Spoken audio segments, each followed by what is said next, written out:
Brittany Drexel desapareció el 25 de abril de 2009. Cuando una persona desaparece sin dejar rastro, suele haber información crítica escondida en las palabras y acciones de los días antes de desaparecer. El lugar donde fue vista por última vez podría dar pistas sobre qué le pasó.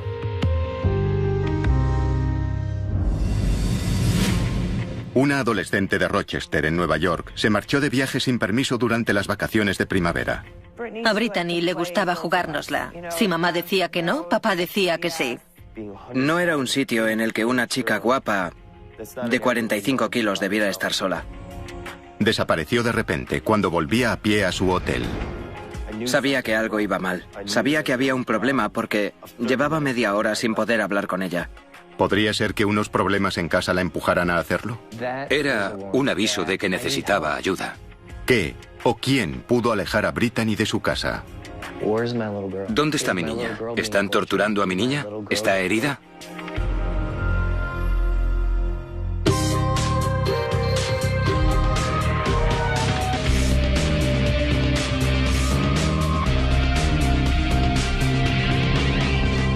Desaparecidos.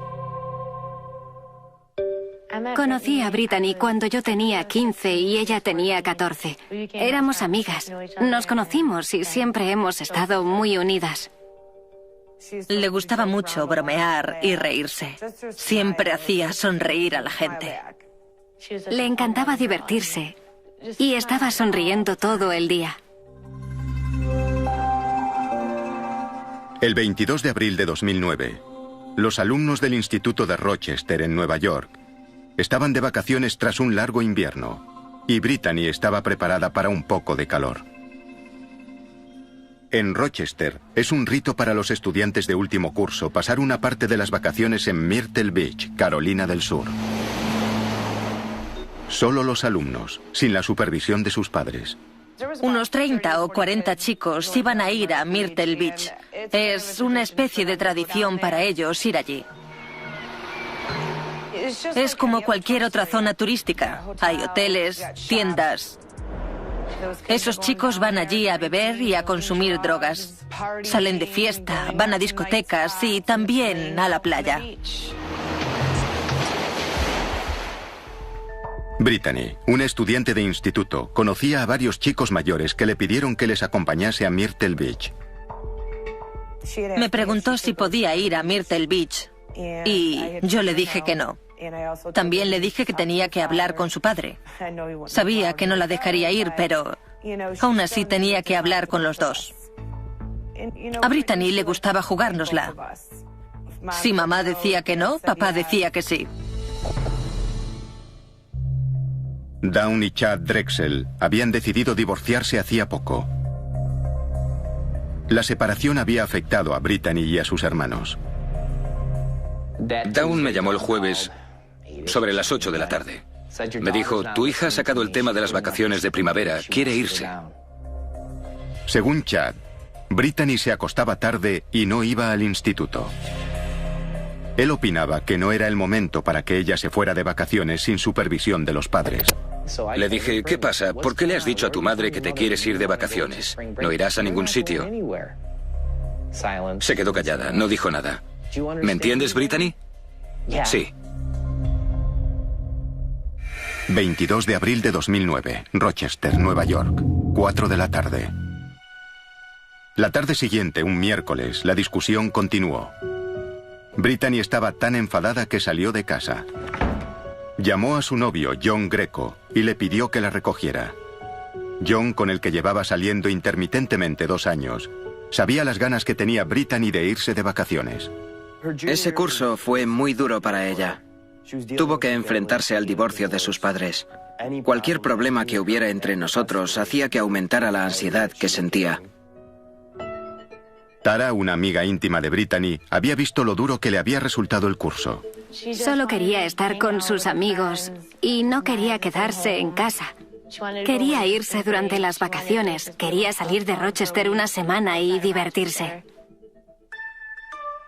Durante los meses antes de su desaparición, Brittany había tenido problemas. Padeció 2 sobredosis con las pastillas contra el dolor de su madre, ambas después de rupturas con John. El padre de Brittany pensaba que ella también estaba nerviosa por lo del divorcio. En el fondo me sentía culpable porque en cuanto me fui de casa empezaron los problemas. Fui directo al hospital. No se había tomado tantas como todos pensaban. Era un aviso de que necesitaba ayuda. Me acuerdo de su mirada. Tenía la cara roja y estaba llorando. Le corrían las lágrimas por la cara y yo la miré y le dije: Brit, ¿por qué has hecho eso? ¿Por qué? Nada en esta vida es tan malo como para esto. Brittany empezó a ver a un orientador y al final volvió con John. Ese tipo de comportamiento no era normal en ella. Había sido una niña desenfadada. Hablaba de hacerse enfermera y también le encantaba el fútbol. Era la más rápida en el campo sin importar en qué equipo jugara. Sus entrenadores decían que no habían visto a ninguna niña tan rápida. Quien conocía el talento de Brittany era su entrenador, Dave Beltry. Tenía mucho talento. En un año marcó 26 goles. Era rápida y tenía resistencia, era hábil. Lo cierto es que era muy buena jugadora. Su entrenador la consideraba una auténtica líder. Muchas chicas más jóvenes la admiraban y demostraban lo que valía en el campo. Ella era alegre y despreocupada. Su compañera Katia Rosien valoraba su don tanto en el campo como fuera de él. Siempre estaba ahí para ti. Sentía pasión por el fútbol y por sus amigos. Tenía ese fuego en su mirada. Era impresionante verlo. Brittany era enérgica y alegre. Era ese tipo de persona que entraba en una habitación y aunque fuera el día más deprimente de la semana, la iluminaba. 22 de abril de 2009, Rochester, Nueva York, 4 de la tarde. Pero el espíritu alegre de Brittany se apagó el miércoles 22 de abril, cuando su madre se negó a que fuera a Myrtle Beach de vacaciones. Brittany se desahogó con su novio John tras salir cabreada de casa. Cuando Brittany le dijo a su madre que quería ir a Carolina del Sur, su madre, como es lógico, le dijo: ni hablar. No vas a Carolina del Sur, tienes 17 años. Brittany le respondió y tuvo una discusión con ella. Brittany me llamó y yo fui a recogerla. La llevé a casa de una amiga suya. Un poco más tarde, Brittany volvió a pedir permiso para ir a Myrtle Beach. Me llamó y me pidió perdón por cómo se había comportado. Me preguntó si podía ir a Myrtle Beach. Le dije que no y me preguntó por qué. Yo le dije: para empezar, no conozco a la gente con la que vas y no van padres. Entonces le dije que podía pasar algo y que no quería que le pasara nada. Entonces le propuso otra idea para las vacaciones. Le preguntó si podía pasar lo que quedaba de vacaciones en casa de una amiga que vivía cerca. Su madre aceptó. Brittany le prometió que la llamaría con el móvil en los próximos días. En realidad, Brittany había hecho otro plan, que le contó a su novio, John. Me dijo que unos amigos suyos querían que fuera con ellos a Myrtle Beach. Yo le dije que me parecía buena idea. Así saldría de Rochester. Le sentaría bien ir 3 días a Carolina del Sur. Pensé, ¿qué puede pasar en 3 días? A continuación, las palabras del novio de Brittany lo perseguirán. Sabía que algo iba mal. Sabía que había un problema porque llevaba media hora sin poder hablar con ella.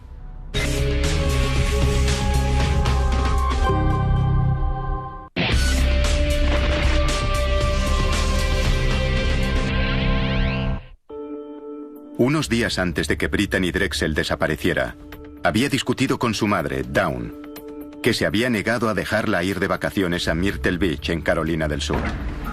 Frustrada, Brittany le había pedido permiso para quedarse en casa de una amiga que vivía cerca en Rochester, Nueva York. Su madre aceptó. ¿Está bien? Pero Brittany no tenía intención de quedarse al norte de Nueva York. Había decidido ir a Myrtle Beach, Carolina del Sur. Un viaje de 14 horas a través de 6 estados. Visitó a su novio en el trabajo antes de irse. Es un recuerdo muy duro para mí, porque en el fondo tenía ese presentimiento, como cualquier persona que se despide de alguien por un tiempo. Pensé, ¿y si es la última vez que la veo? ¿Y si le ocurre algo? Aparté esos pensamientos y me dije que solo eran 3 días. 22 de abril de 2009, Rochester, Nueva York, 6:30 de la tarde. Brittany salió de Rochester con sus amigos el miércoles por la noche, para llegar a la playa a la mañana siguiente. Creía que la gente con la que se iba era de confianza. No los conocía en persona. Ella me había pedido que fuera con ella, pero no podía. Tenía que trabajar. Durante los siguientes días, Brittany y John estuvieron en contacto por el móvil. A veces se enviaban varios mensajes por hora. Ella le dijo que estaba en un hotel en la playa, que se llamaba Bar Harbor Hotel. El primer mensaje que me envió desde allí decía: el tiempo es increíble, hay palmeras, estar aquí junto al océano es increíble. Pero no era solo la arena y el agua lo que atraía a Brittany y a sus amigos. La zona es un paraíso para los estudiantes que disfrutan de su independencia en los bares y discotecas por primera vez. Aunque la edad mínima para beber es de 21 años, muchas discotecas le permiten la entrada a menores. Los bares y discotecas de Myrtle Beach hacen lo que sea por dinero. Atraen a un montón de adolescentes y pasan del hecho de que solo tengan 16 o 17 años. Solo quieren dinero. Brittany se aprovechó de su libertad durante las vacaciones. Su madre creía que estaba viendo películas en casa de su amiga de Rochester, mientras John sabía que se lo estaba pasando en grande a cientos de kilómetros. Se lo estaba pasando muy bien. Solo estaba disfrutando de sus vacaciones. Estaba con un grupo de amigos pasándoselo bien. Pero el segundo día todo cambió. Brittany empezó a sentirse separada de sus amigos. Brittany me contó que estaban consumiendo muchas drogas. A ella no le iban nada las drogas. Y intentó hacer todo lo posible para apartarse de eso. Empezó a hacer cosas sola. Iba sola al restaurante y paseaba sola por la playa también. Evidentemente, cuando eres una chica guapa de unos 45 kilos, Carolina del Sur no es el mejor sitio para estar sola. A media tarde del viernes, Brittany se encontró con un amigo de Rochester. Peter Brozowicz, de 20 años, trabajaba en varias discotecas de allí. Estaba con unos amigos en el Blue Water Resort en Myrtle Beach, a 1 kilómetro del hotel de Brittany. A Peter Brozowicz yo no lo conocía personalmente, pero Brittany sí. Siempre estaba en las fiestas de las discotecas. Coincidimos en alguna de ellas porque teníamos amigos en común. Di por sentado que, al ser un buen amigo de Brittany, él cuidaría de ella. 25 de abril de 2009, Rochester, Nueva York, 2 de la tarde.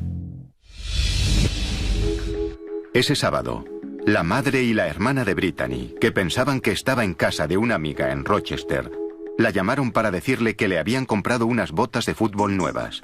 Le preguntaron qué iba a hacer, ya que el tiempo había mejorado. 26 grados era un tiempo inusualmente cálido para el mes de abril. Le pregunté dónde estaba y me dijo que en la playa. Hacía buen tiempo aquí en Rochester. Yo pensé que estaría en Charlotte Beach. Charlotte Beach, en Rochester, estaba a 20 minutos de la casa de Brittany. Dawn seguía pensando que Brittany estaba cerca y bajo la supervisión de los padres de su amiga. Había hablado con ella y le pedí que me pasara a uno de los padres. Me pasó a alguien, no sé quién era. Me dijo que no había problema en que Brittany se quedara con ellos. Le pregunté a mi hija qué harían después. Me dijo que volverían a casa de la amiga para ver unas películas y que no haría mucho más. Brittany le contó a su madre que volvería al día siguiente y le agradeció dejar que se quedara con sus amigas los últimos días. Me dijo, nos vemos mañana, te quiero. Yo le dije, yo también te quiero. Y colgamos. Esa conversación aparentemente normal pronto sería trágicamente importante. Sería la última vez que Dawn hablase con su hija, antes de que ésta desapareciera. Mientras tanto, Brittany decidió quedar con su amigo Peter. Antes de salir, le cogió prestado un pantalón corto a una de sus amigas. Sobre las 8, Brittany le mandó un mensaje a John diciendo que había quedado con Peter en el Blue Water Resort. Le repitió que lo estaba pasando fatal y que se alegraba de volver a casa al día siguiente. Odiaba estar allí y no le gustaba la gente con la que había ido. Poco después de llegar al Blue Water Resort, Brittany recibió un mensaje de su amiga, pidiéndole los pantalones porque los quería usar esa noche. Molesta, Brittany le dijo a Peter que volvería a pie a su hotel, que estaba a 1,5 kilómetros. Le envió un mensaje a John al salir. Me puso que deseaba volver a casa, que tenía ganas de verme y que estaba muy enfadada con todos ellos. Yo le dije que se lo pasara bien, que se relajara, que era su última noche y debía disfrutarla, que tenía que aprovechar antes de volver a casa y al instituto. Brittany y John se enviaron mensajes cuando ella estaba saliendo del Blue Water Resort. Entonces pasó algo extraño. Ella dejó de responderle. 25 de abril de 2009, Rochester, Nueva York, 9 de la noche. Noté algo extraño a los 10 o 20 minutos. A la media hora, empecé a preocuparme de verdad. Brittany y yo hablábamos por teléfono cada 10 minutos. Sabía que algo iba mal, sabía que había un problema, porque llevaba media hora sin hablar con ella. 1 hora más tarde, John estaba preocupado. Amenazó con contarle la verdad a su madre sobre dónde estaba en realidad, si no le contestaba. Llamé a Brittany y no me contestó. Le envié un mensaje y le dije que si no se ponía en contacto conmigo, llamaría a su madre y le contaría toda la verdad, que estaba en Carolina del Sur y todo eso. Pasaron unos minutos y no contestó al mensaje ni me llamó. Mientras tanto, Dawn Drexel, la madre de Brittany, acababa de volver a casa después de cenar con unos amigos, cuando recibió la llamada de John. Su madre dijo que la mataría.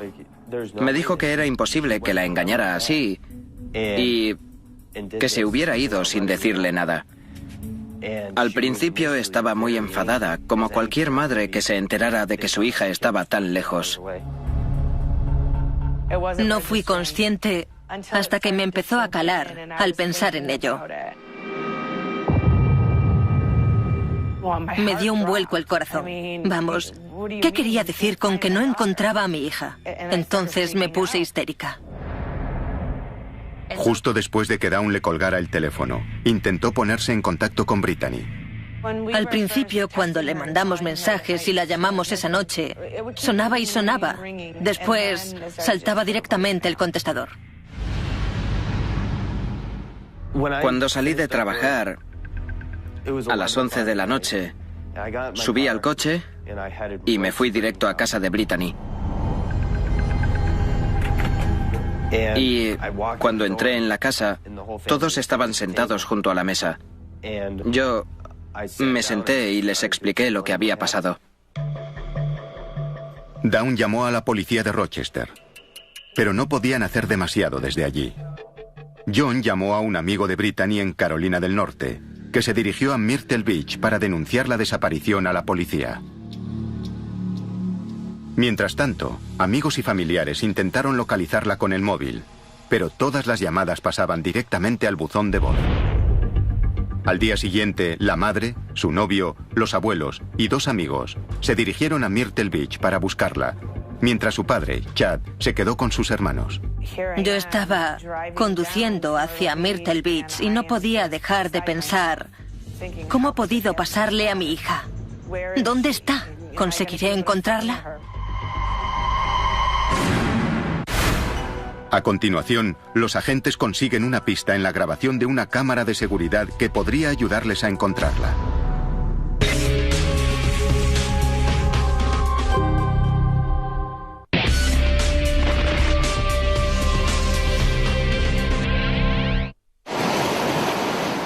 Brittany Drexel, de 17 años, se fue a Myrtle Beach, Carolina del Sur, a pasar las vacaciones sin permiso de sus padres. Sobre las 9 de la noche del sábado 25 de abril, ella volvía a pie a su hotel mientras se mensajeaba con su novio, John, cuando de pronto dejó de contestarle. Nadie volvió a ver a Brittany. El teniente Joseph Capp y el agente Vincent Dorio se encargaron de la investigación. La policía inició la búsqueda de Brittany, mientras la madre, su novio John, sus abuelos y 2 amigos aún estaban de camino a Myrtle Beach desde Rochester. Creo que nadie durmió en el viaje a Carolina del Sur. Era muy difícil, porque sabíamos que íbamos allí porque Brittany había desaparecido. Era como otra realidad aparte. Aquello no podía estar pasando. 26 de abril de 2009, Myrtle Beach, Carolina del Sur. Brittany lleva 12 horas desaparecida. La policía de Myrtle Beach emprendió una búsqueda alrededor del hotel en el que Brittany fue vista por última vez. Registraron playas y hoteles de la zona en busca de posibles pistas.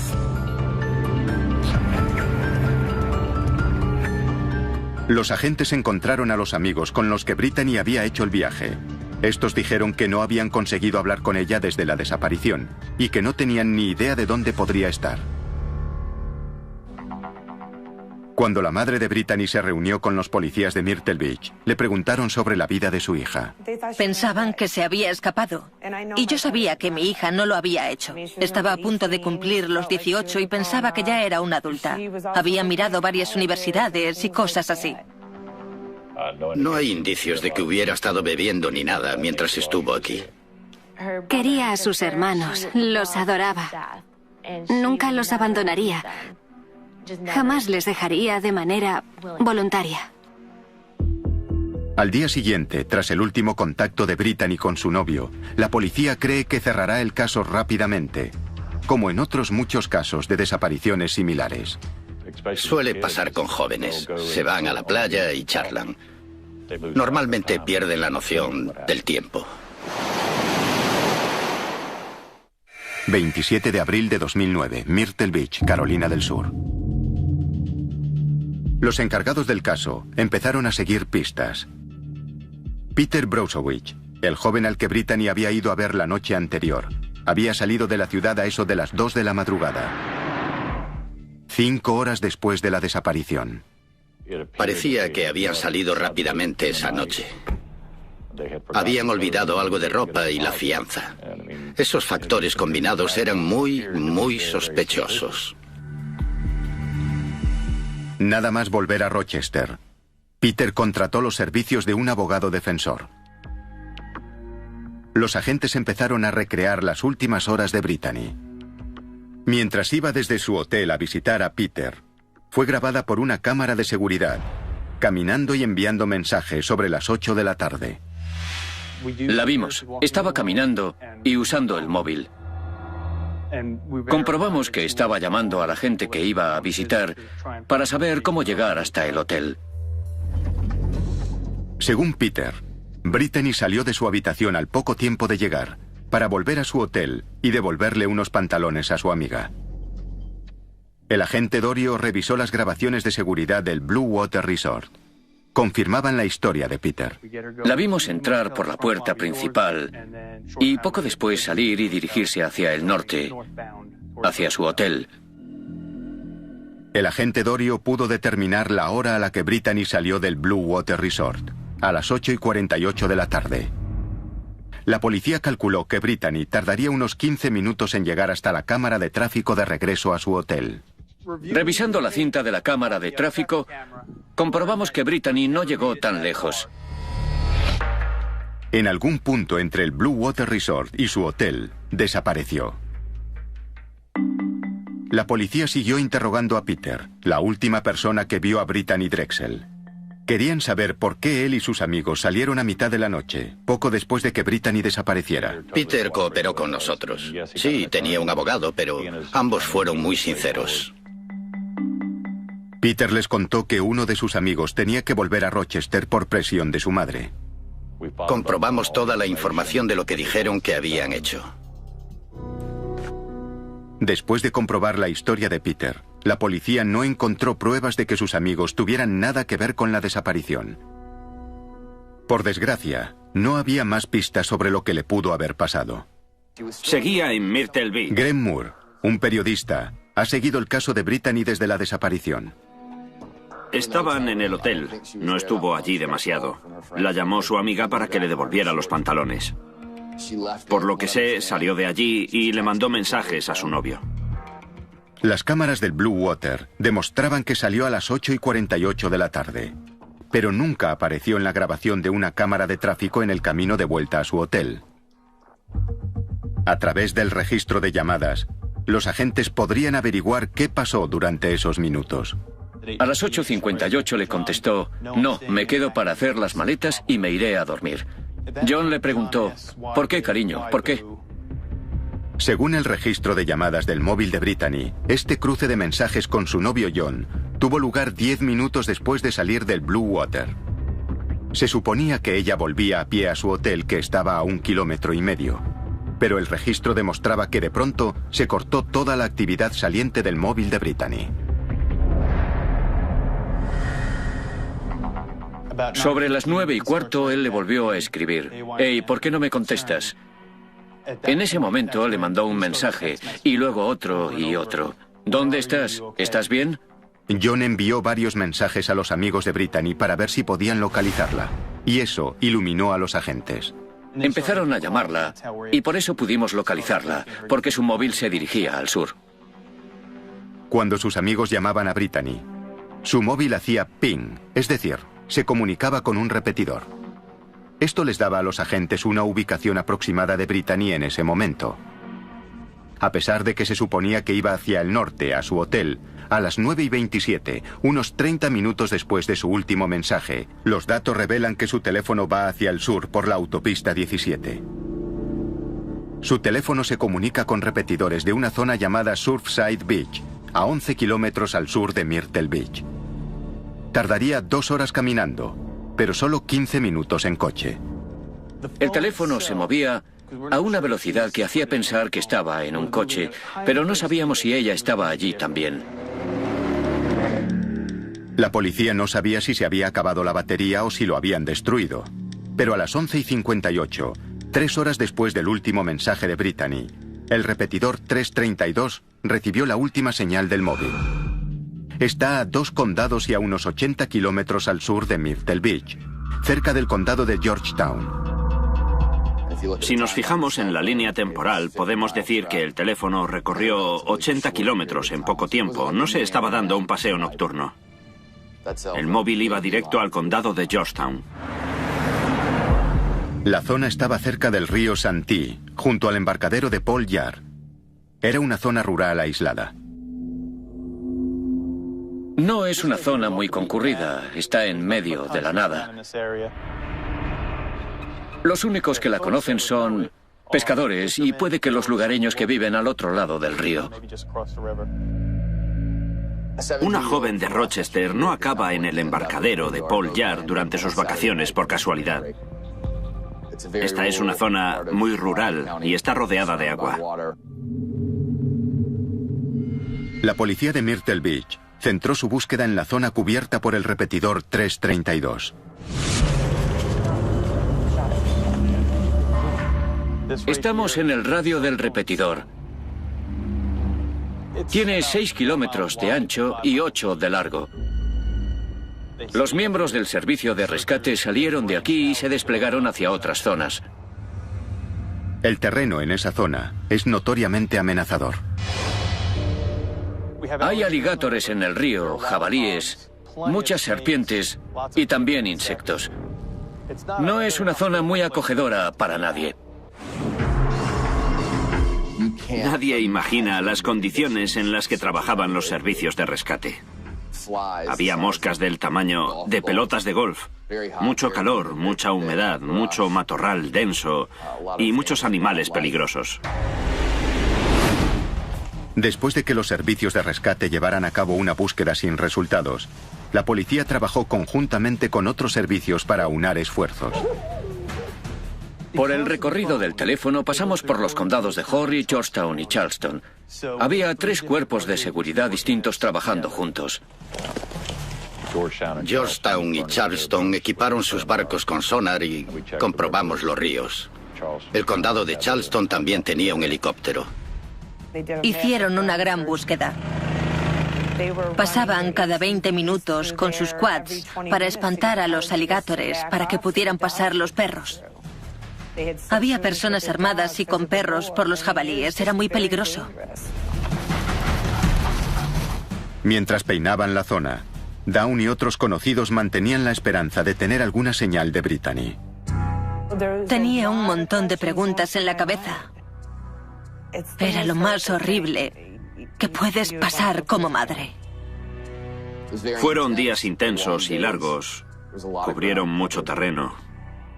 Al principio tenían mucha esperanza de que encontrarían algo. Fue una semana de búsqueda muy intensa. Había centenares de voluntarios buscando el móvil o cualquier señal de Brittany.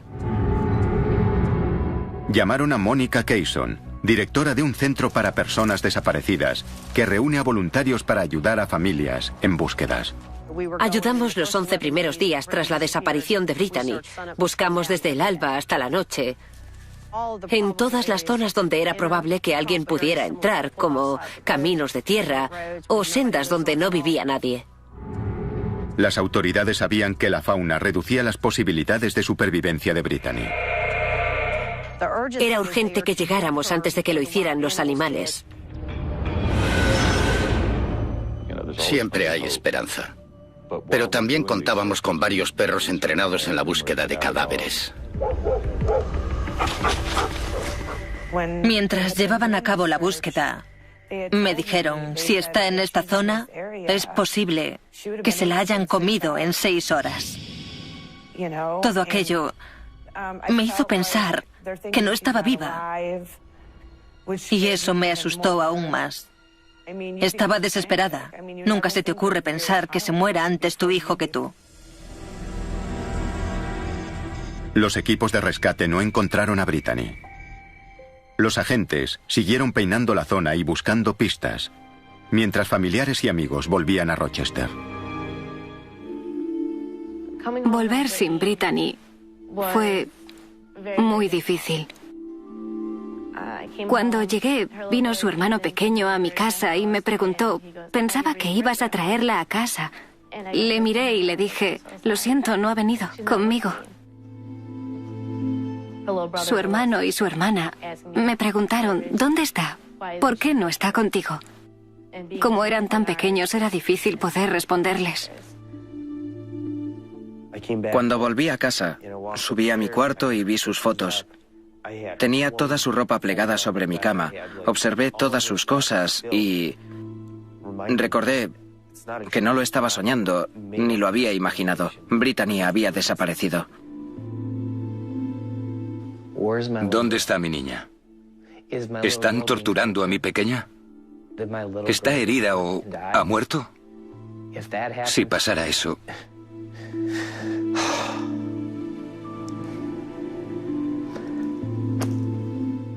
¿Cómo se lo explico a los pequeños? ¿Cómo?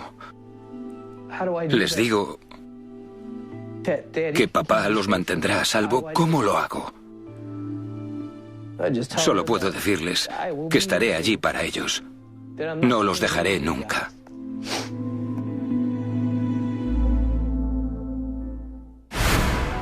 A continuación, la búsqueda de la desaparición de Brittany estaba prácticamente parada hasta 8 meses después, cuando finalmente encuentran una prueba en potencia. La búsqueda de una semana de la desaparecida Brittany Drexel ha revelado una posible prueba para el caso.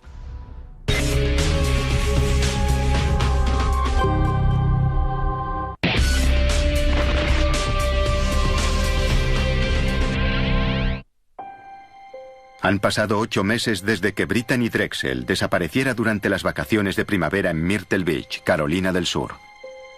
La policía no tenía pruebas para el caso. Finalmente, a mediados de diciembre, los agentes reciben una pista. Les forzó a buscar en una zona donde habían ubicado previamente el móvil de Brittany. Registraron las orillas del río Santee, rodeadas de pantanos y alligators. Desde Georgetown nos pidieron que buscáramos en una zona a la que había llevado una pista. Fuimos y durante nuestra búsqueda habían encontrado sus gafas de sol. Peinando la zona, las autoridades encuentran una pista intrigante. Unas gafas de sol que podrían ser de Brittany en la orilla embarrada del río Santee.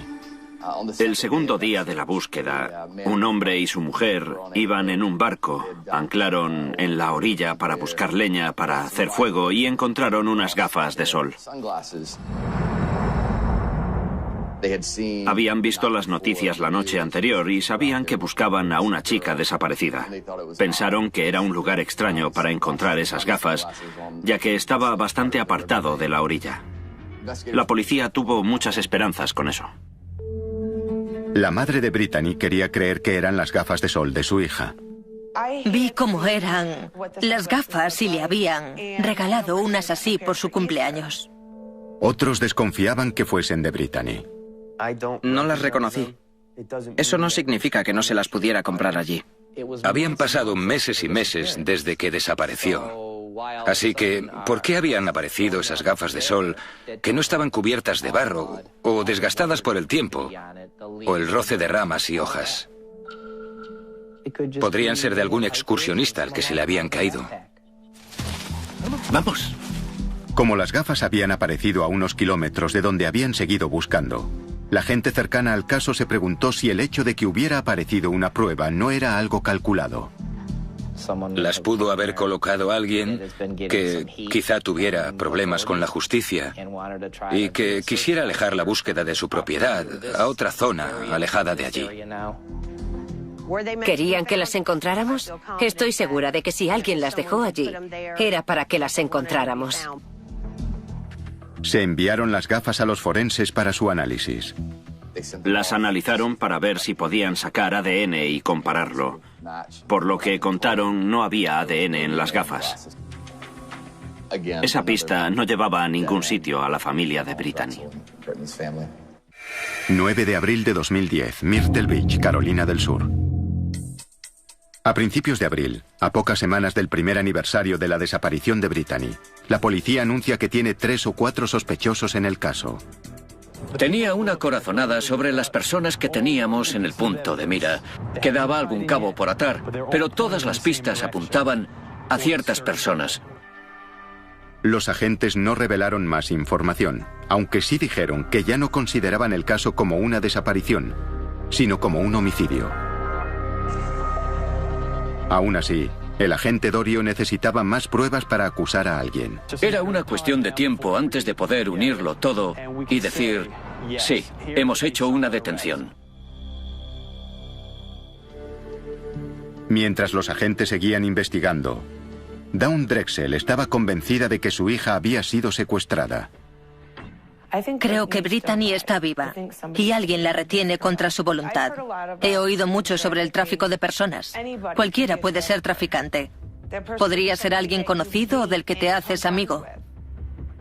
Podría ser alguien que te promete una carrera como modelo o una gran cantidad de dinero o algo así.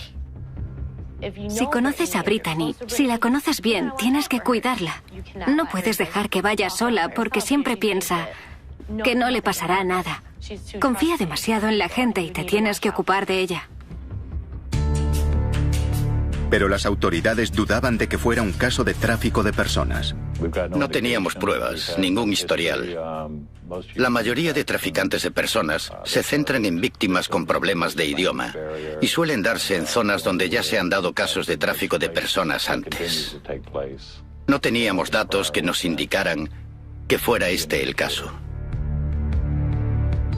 Que yo sepa, el tráfico de personas no es un problema en Carolina del Sur. Yo soy de Carolina del Sur y aquí no se ha hablado nunca de eso. No podíamos excluirlo, pero desde luego no podíamos centrar la investigación en ello. La policía reveló a la prensa una prueba importante para intentar conseguir nuevas pistas en la investigación. Hay nueva información sobre la desaparición de una adolescente de Nueva York hace casi un año. Un vídeo de Brittany Drexel grabado 24 horas antes de que desapareciera. Hola, Brit. ¿Qué? Un universitario del Medio Oeste, que también había estado en Myrtle Beach, grabó este vídeo la noche del viernes 24 de abril, tras conocer a Brittany en el Ocean Boulevard. Había unos chicos que la estaban provocando porque era una chica muy guapa. Algunos tipos le estaban gritando y provocando, de manera que paró a un chico y le preguntó si podía acompañarla para que no le gritaran más. Hablaron, fueron a su habitación del hotel y él grabó un vídeo corto de la conversación. Se pudo confirmar que se trataba de Brittany. Los agentes comprobaron que el estudiante tenía coartada y que no sabía dónde estaba Brittany. Cuando se acordó de que tenía el vídeo, se puso en contacto con nosotros y nos dejó verlo. Aún no han encontrado a Brittany Drexel. El vídeo llamó la atención en todo el país. Han salido a la luz imágenes nunca vistas de la noche antes de desaparecer. Un chico que conoció de vacaciones grabó este vídeo en un hotel. Desgraciadamente, no había nada que permitiera detener a alguien. Los seres queridos de Brittany intentaban darle un sentido a su desaparición. Intentaron seguir con sus vidas, sin poder olvidarla. En estos momentos estoy buscando a Brittany, pero también estoy intentando concienciar a todos aquellos padres que piensan que esto nunca les ocurrirá a sus hijos. Los adolescentes se creen invencibles y que no les puede pasar a ellos. Pero los padres tienen que saber qué pasa todo el tiempo y tienen que ser conscientes. Estoy estudiando criminalística porque quiero ayudar a encontrar a chicas desaparecidas y quiero ser la persona que pueda coger al culpable. Y voy a intentar ser la mejor para poder ser la que haga valer la justicia a esas familias. La familia y los amigos de Brittany no han perdido la esperanza de saber de ella algún día. Era el núcleo del equipo. Éramos como hermanas, sobre todo Brit y yo. Hemos estado la una para la otra siempre, tanto en los momentos buenos como en los malos. Duele mucho. Es como si hubiera desaparecido un miembro de tu familia. Es el sentimiento más insoportable que me puedo imaginar. Hasta se me revuelve el estómago. No tengo palabras para expresar lo horrible que es esto. Es horroroso. El misterio de la desaparición de Brittany ha dejado a sus seres queridos buscando pistas. Seguro que alguien vio algo cuando salió de su hotel. Alguien tiene que saber algo. Alguien tuvo que ver algo. Esperemos que esa persona dé la cara y esperemos que algún día Brittany aparezca.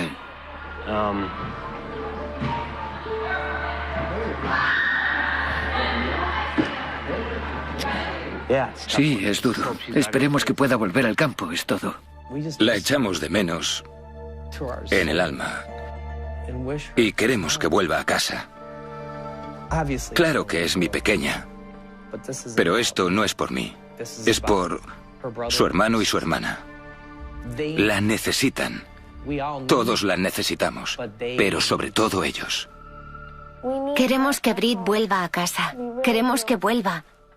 La echo mucho de menos. No sabemos qué pasó cuando salió de ese hotel y caminó por aquella avenida. ¿La estaba siguiendo alguien? ¿Había alguien que quería hacerle daño? No saberlo es lo más horrible.